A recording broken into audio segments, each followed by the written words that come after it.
Hey, it's Jason Kanigan, the founder of Cold Star Tech and the host of the Make Space Boring virtual conference for the space industry. Super excited. It's coming up April 9th.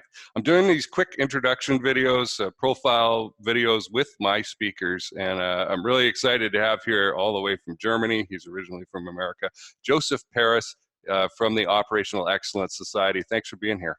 Hey, thanks for inviting me, Jason. It's great to be here. You bet. So people are going to ask, what the heck is an operational excellence guy doing on the speaker list of a space show? Well, the deal is we need this, right? We need not just basic building blocks, but, and I'm going to ask you to define what operational excellence is in a second.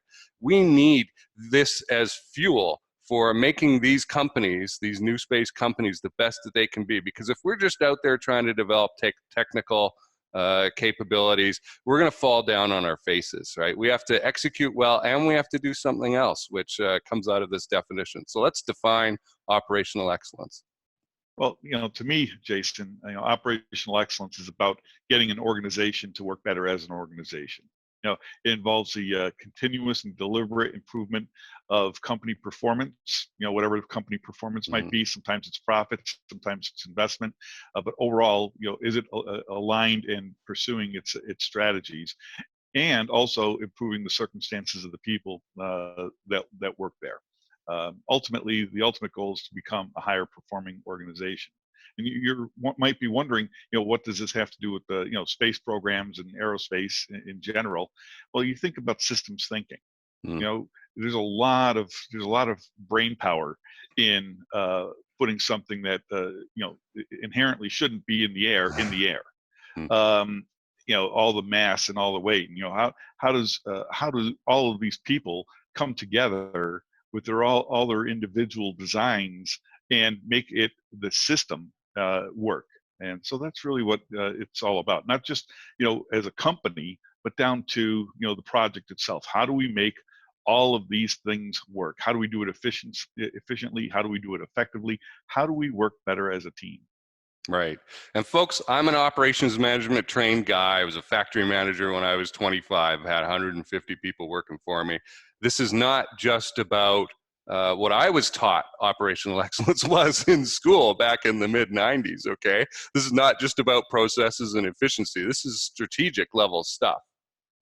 Yeah, it took me a long time to come up with my notion of what operational excellence is. And you're right, most people think of it as process improvement. But a good friend of mine, a Marine aviator, he once mentioned to me that his carrier group had been made operational. And I said, what does that mean exactly? And he responded that it meant that the Navy made the determination that the aircraft carrier and all of its support apparatus was prepared to engage in the purpose for which it was intended. So, that's ultimately how I came or derived the title of my book, State of Readiness. Are you ready?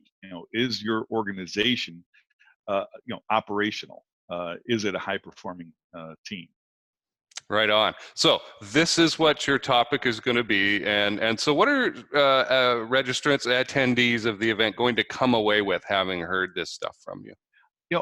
We all live and work in our bubbles, and hopefully they'll get an appreciation for the importance of reaching outside of their bubbles, outside of their comfort zones. This is not to say that they have to learn everybody else's job. That's not what the intent is.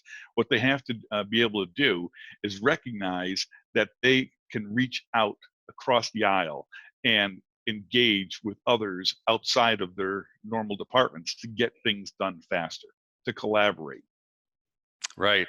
And folks, managing change, creating direction in organizations, getting people lined up to work with you in rowing in the same direction. This stuff sounds straightforward, but it is nowhere as easy as you think it is. And Joseph Paris here is going to help us find out what some of the tools are in creating effective change and getting you into that state of readiness. By the way, he's got a book. It's called State of Readiness. I read it. I took 3 pages of notes, and we've done a podcast interview about it, but that has not been released yet. As you know, if you follow the Make Space Boring series, there's a tremendous gap between when I record and when the episodes come out because the show has fortunately been popular. So we've got a lot of guests on, but that will come out. It was a really great talk. I enjoyed it a lot. So, Joseph, where can people, if they want to connect or find out more about you and the Operational Excellence Society in the meantime, go to do that? Well, I'm certainly on LinkedIn, Joseph Paris. You'll see me in, a picture of me with a cowboy hat on. That's probably the easiest way to link up with me. But the OpEx Society, the Operational Excellence Society itself, has a website that's chock-a-block full of information. It's OpEx Society, one word, opexsociety.org. Feel free to engage. There's no registration required. You just see something you want to read and read it. Awesome. Unlike this Space Boring conference, no registration. You do have to register to attend the conference. The early bird rate is on until, I think, Saturday. I may extend it. We'll see. But I really have enjoyed having you around. We just did our podcast episode last week, and let's make space boring. That means, normal, calm, not exploding, all those good things. And operational excellence is one of the rocket fuel tools to get us there. Thanks for being here, Joseph. Super. Thanks for having me. I look forward to being part of the group. You bet.